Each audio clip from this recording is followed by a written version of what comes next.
the geopolitical system of the banking industry that's behind it. If we are going to save the international constitutions that we have put into place, the moment is now or never. It is going to endanger the new world order which we have based the alliance between Wall Street and Washington.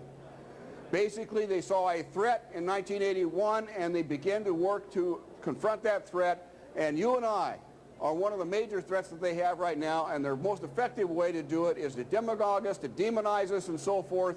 But they know very well exactly what's going on. This from the lips of David Rockefeller himself.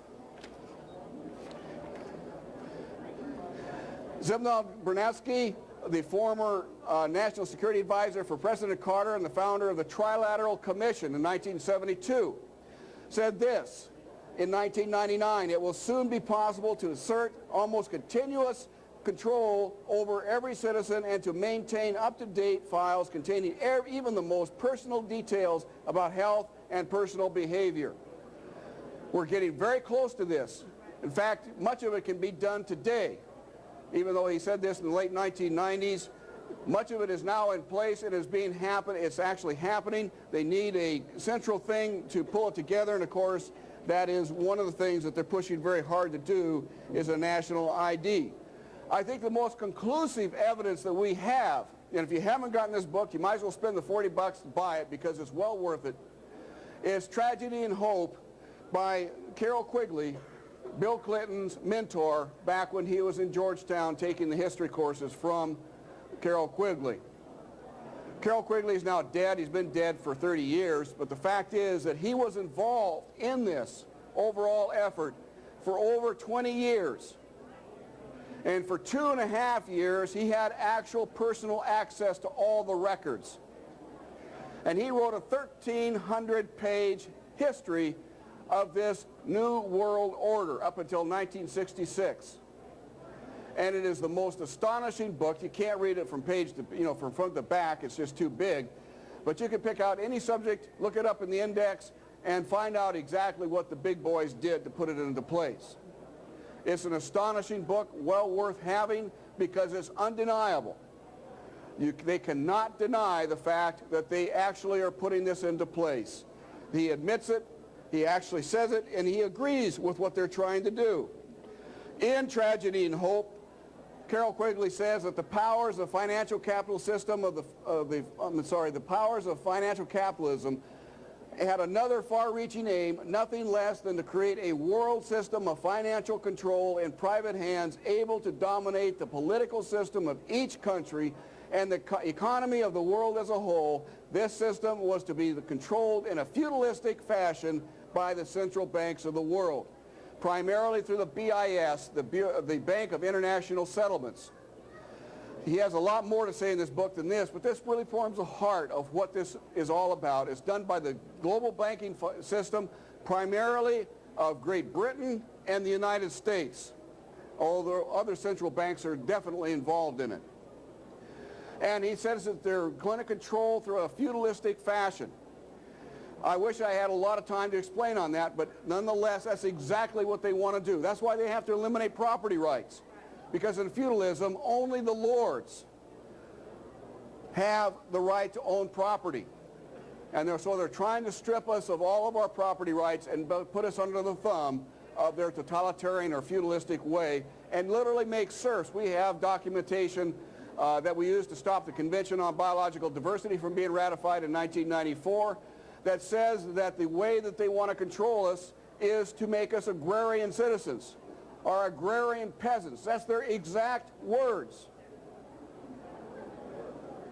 So this is the way that they're trying to do it, is a feudalistic fashion with a few elite at the very top and the rest of us primarily as serfs.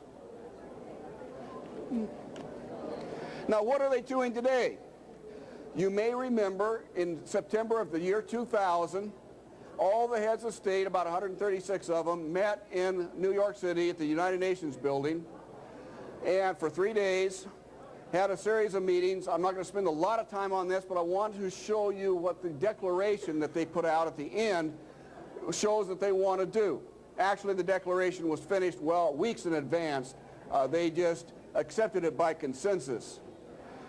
First of all, they want to have global taxation, the Tobin tax. The Tobin tax, if you haven't heard about it, was official. It became international law 3 weeks ago. And it basically is, I'm sorry, not the Tobin tax, the ICC became law 3 weeks ago. The International Criminal Court, I'll get to that in a moment. But the Tobin tax is named after Nobel laureate James Tobin, who devised a system of global taxation of all international monetary exchanges.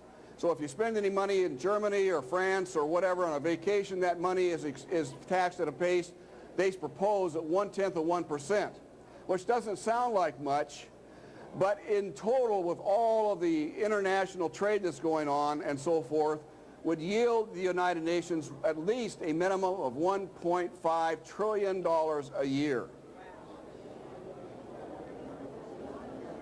It's an incredible amount. And why do they need? It's about 150 times more than their current income and expenditures right now at the international level. Why do they need that? Because if you're going to have a world government, you have to have a world-class bureaucracy to run it. Now, interestingly enough, many of you may be aware that they held a meeting on trade, international trade development and environment about 6 weeks ago in Monterrey, Mexico, in which there was a tremendous effort to put forth this global tax as a primary goal of the United Nations. To my shock and amazement, and I still haven't figured out why, George Bush stopped it. It did not happen. Because they need this international tax in order to be able to fund the international effort that they're putting into place. But George Bush stopped it. The United States vetoed it basically in that meeting. However, they were able to, and I'm just going to put this slide off to the side right now, they were during this meeting able to put into place the effort to develop an international or a regionalized system of the economic system. In fact, we have documents, United Nations documents going back several years defining how this is going to be put into place. That did happen in Monterrey in March of the year 2002. And now they're beginning to put this into place. In fact, it was already going on. The European Union obviously is one. There's 7 of them being developed right now. The United States, the America's Free Trade Zone that George Bush is promoting right now is being advanced, is being funded by the World Bank. Obviously, the European Union is another one. The Russian Empire is yet another. And notice that I have put in, as part of this, the southern republics that are supposed to be independent. You're going to be shocked to find out that they're no longer independent, as well as Belarus and so forth. Number 4 is China, and primarily what they call ASEAN. They're trying to develop what's known as ASEAN into an economic administrative unit. This will also be paralleling a new system of military action that will also be divided in these 7 to 10 groups. The southern South Pacific Islands will be a 5th. The 6th are some of the Muslim countries. The 7th is the United Africa, which occurred in the summer of the year 2001. Now, there are 2 things that most of the political pundits say about this, is that this will not survive as one unit. It's going to be cut either as 2 North and South America or North, Central, and South America. So you're liable to have either 2 or 3 broken out of this free American trade zone before it's all over. The second thing is that the political pundits are saying that the United Africa will never survive as one unit either. And you're going to wind up with 2 as the minimum there. What most of the pundits are saying is that it's going to wind up somewhere between 9 and 11 economic regions.